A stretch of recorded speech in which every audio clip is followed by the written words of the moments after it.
بانی پاکستان قائد اعظم محمد علی جناح کا 74واں یوم وفات انتہائی عقیدت و احترام سے منایا گیا۔ محمد علی جناح کو 1937 میں مولانا مظہرالدین نے قائد اعظم کا لقب دیا۔ ان کی ولولہ انگیز قیادت میں مسلمانان ہند نے الگ وطن پاکستان حاصل کیا اور انگریزوں کے تسلط سے چھٹکارا پایا۔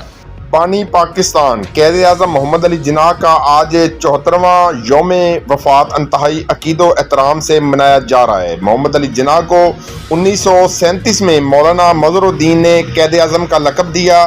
ان کی ولولہ انگیز قیادت میں مسلمانان ہند نے الگ وطن پاکستان حاصل کیا اور انگریزوں کے تسلط سے چھٹکارا پایا۔ جی بالکل، قائد اعظم محمد علی جناح 25 دسمبر 1876 میں کراچی میں پیدا ہوئے۔ انہوں نے ابتدائی تعلیم کا آغاز 1882 میں اپنے آبائی شہر سے کیا اور 1893 میں اعلیٰ تعلیم کے حصول کے لیے انگلینڈ چلے گئے۔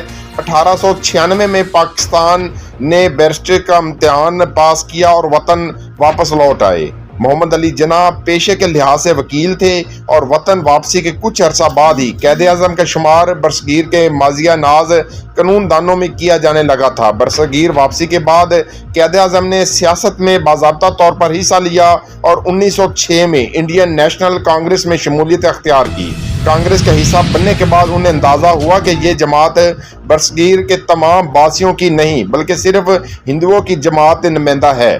جی بالکل، قائد اعظم نے 1913 میں آل انڈیا مسلم لیگ میں شمولیت اختیار کی مگر امید کا دامن نہ چھوڑا اور کانگریس کے ساتھ بھی کام کرتے رہے۔ کانگریس کی ہندو نواز پالیسیوں کو تنگ آ کر بالآخر 1920 میں قائد اعظم نے کانگریس کو خیر باد کہہ دیا اور آخری سانس تک مسلمانوں کی نمائندہ جماعت مسلم لیگ نون سے وابستگی اختیار کر لی۔ اسی جماعت کی چھتری تلے قائد اعظم نے برصغیر کے مسلمانوں کے لیے علیحدہ وطن حاصل کیا۔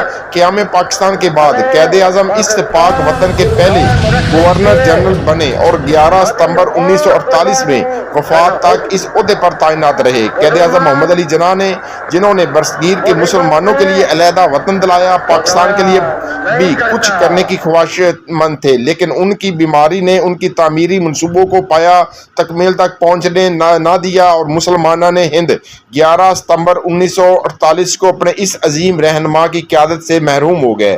قائد اعظم کی وفات کو کئی دہائیاں گزرنے کے باوجود ان کی یوم وفات پر ہزاروں افراد کی ان کے لوحد پر حاضری اور مختلف شہروں سے مختلف ہونے والی تقریبات اس امر کی گواہی دیتی ہیں کہ پاکستان قوم ان سے آج بھی والہانہ عقیدت رکھتی ہے۔